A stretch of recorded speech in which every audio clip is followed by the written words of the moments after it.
2009 has come and gone. On the average, there were some good movies and some not so good. To me, this has been a very interesting year, mostly for nostalgia and others for controversy.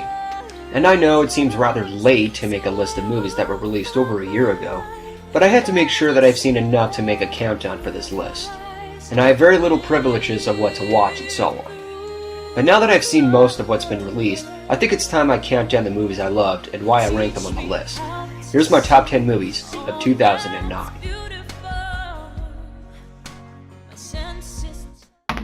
Number 10. Drag Me to Hell. I'm not a huge fan of horror movies because no film in general, not even The Exorcist, has given me any nightmares whatsoever. But when it does the job to a highly entertaining at the very least, it does the job.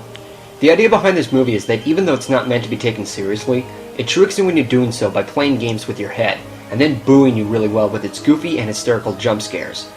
Jump scares are for the most part cheap and lazy, but within this case, it purposely makes me laugh. Almost like a real-life cartoon, Drag Me to Hell is very campy, full of humor, and it has great atmosphere, especially the emphasis of the musical score composed by Christopher Young. My one and biggest issue with the movie, however, is the unforgivable ending where the main protagonist is killed off at the end. But then again, the movie plays games with you, and it is a horror movie after all.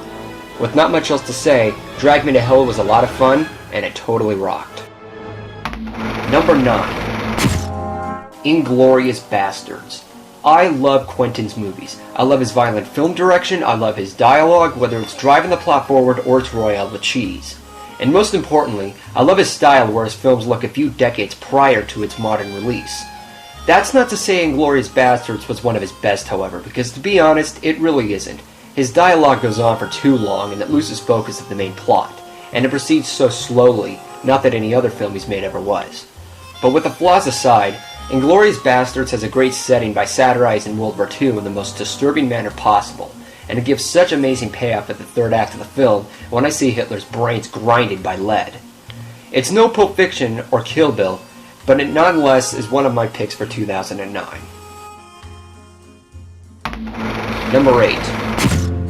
Up in the Air. Whenever I see George Clooney on screen, I think of him as either a solid actor or a sorrowful one. But it's more of both within this case, as his character loves to travel across many places with a more depressing outcome. The movie deals with inner psychology by doing the favors of removing employees from their jobs and emphasizing the overall risks they can turn into by their trauma, or what could become of George Clooney's character by his trauma. The other psychology is the form of escapism he displays in his presentations, and I think we can all relate to that. Not to get anywhere near misled, but this movie is never taken too seriously. It's in fact a serious comedy. The dialogue is absolutely clever in every scene. Every line, every expression given is hysterical. The acting is solid and the overall outcome leaves you surprised. Not to mention the film is shot beautifully at many places we're taken to, and how the movie moves in its softer detour throughout the story.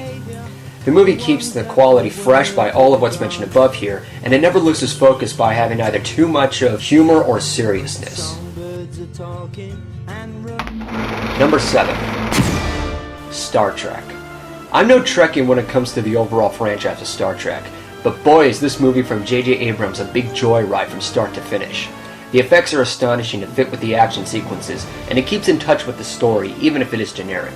It also includes Leonard Nimoy as he retakes his role as Spock again, as a special treat for the older viewers. The other great thing about this movie is how it's taken in many different ways. It can be taken as either a reboot, remake, sequel, or even a prequel for that matter, by narrowing down to its time travel and plot devices, and making it an alternate reality. Unfortunately, it leaves me scratching my head over Leonard's backstory, and I also found the rival's motivation to be pretty weak. Also, I found a lot of illogical theories involving black holes, in which can have fake or unreal written all over it. Thankfully, it doesn't hurt the movie too much. But with this movie in mind, I might become a Trekkie myself, depending on the many possibilities for a sequel. Nostalgic and a lot of fun, Star Trek manages to keep the franchise to continue living long and prospering. Number 6. Up. Obviously, any Pixar film would be on the list, so it's really no surprise when Up is mentioned. However, I honestly think it's not one of Pixar's best as many critics made it out to be. Theoretically speaking, I think Pixar's logo got everyone too hyped.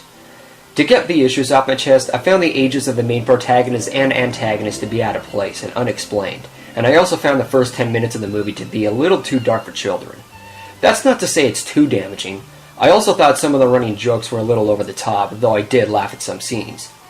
But with the flaws out of the way, Up goes beyond the age limits of having a story where you face your incomplete tasks from your inner youth, and it does the job really well. It's done well by its atmosphere and creativity behind the meaning of the film. But like I said, it's not one of Pixar's best as I found WALL-E to be. But as usual, Pixar manages to keep its predecessor intact.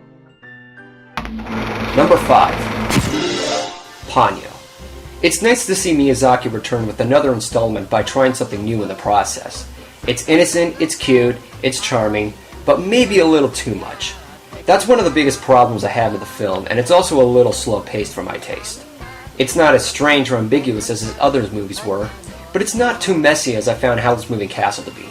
The simplicity in the line art with the wave effects and the animation give a new feel and taste of its atmosphere, and I think it was a great way to experiment with new animation methods. It's also nice to see traditional animation compared to CGI. So while it doesn't level up to Spirited Away and Princess Mononoke, Ponyo was still a wonderful film, especially for the younger viewers to be appealed to. Number 4. Zombieland. For a simple-minded popcorn film, never in my life have I laughed so hysterically in a zombie film before. And no, I have not seen Shaun of the Dead.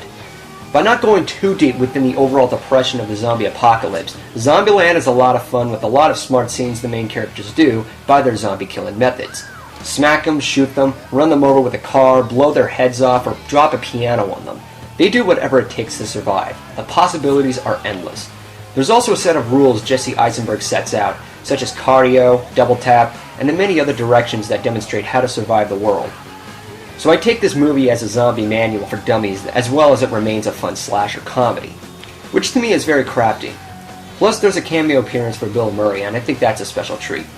Lastly, the characters developing have the right tones. By not taking it too seriously, you begin to feel their loss of humanity, and it all narrows down to trust and making a family of your own. Overall, I loved every minute of this film, and I can never forget the many puns and lines the film provides. Number 3. Avatar. Simply known to revolutionize cinemas by the new technology James Cameron experiences with. For the past 15 years of his creation, he made it very possible to bring his visually stunning film to life. Now of course, the movie carries a blend of sci-fi, Dances with Wolves, Ferngully, and Pocahontas. Its moral is also weak and shoved down your throat. But through a strong performance by Sam Worthington as Jake, and Zoe Saldana as Neytiri, and the overall experience with Pandora, the script becomes so forgivable. It's a very interesting and engaging film that builds a world to believe by speculating. I also love the gorgeous soundtrack composed by James Horner. Again, I can never object the fact that James Cameron is a great filmmaker, no matter what his target demographic is. Unique, fun, beautiful, and solid, if not original, Avatar is a film that can stay fresh through its familiar story elements and be watched over and over again, as well as its history in the making. Number 2. The Princess and the Frog. This movie to me was a big deal. I was so glad to see the works of traditional animation from the Walt Disney Animation Studio being reprised on the big screen once again. Where is this genre when you need it? This is what Disney should be doing. Aside from the genre and the beautiful animation, The Princess and the Frog also manages to break the Disney movie cliches and provide a down-to-earth setting, such as wishing upon a star when really a dream come true comes hard work. The motivation Tiana has is astoundingly different compared to other Disney princesses in the Disney era. Prince Naveen, though not being original, is a character who I can get into, unlike the previous princesses who I thought were more cardboard cutouts. Not saying they're bad in any way. The musical numbers left me in tears of joy, reprising my nostalgia of the Disney classics I remember. Although I have been incredibly hyped over this film, my thoughts on this film have never changed. I still love it. Unfortunately, this movie didn't do well at the box office as it should have, mostly due to that abysmal Alvin and the Chipmunks The Squeakquel. But I'll just leave that to rest for now. And although it won't match up to films like The Lion King, Beauty and the Beast, and Aladdin, The Princess and the Frog is a wonderful, beautiful, and exciting film to watch. With all the wonder and magic Disney had brought back, I hope to see more of it in the future. Number 1. District 9. Words cannot describe enough how much I love this movie. It emotes to a lot of mental problems by us in the most dangerous manner possible. Most alien-related scripts involve either peace or war, but in this movie, you at first would think the aliens would be the antagonists by their ugly appearances and animal behaviors. But they're not. Examining more detail, District 9 gets emotionally stirring with these aliens after they're being treated badly at ghetto camps. With an inclusion of a human character, Wickus, being transformed into one of their kind, which also terrified me, and getting involved with these aliens had us begin to understand. We get political conflicts back and forth that grips me on the edge of the seat, and it brings one of the most intriguing meanings of mental stabilities from race and prejudice to worship and witchcraft in a frightening manner. Not to mention this movie was shot as a documentary, giving us a realistic flair. Much like Avatar, the graphics in District 9 are realistically detailed, and it works tremendously well with the realism. It overall symbolizes the dangerous subject matters into a coherent story very well. In my opinion, this movie is intelligent, emotionally gripping, and at times for an alien story, original. Also for a film that was produced at a low budget, that's pretty impressive. This is a film which you had to see to believe, and that's my number one pick for 2009.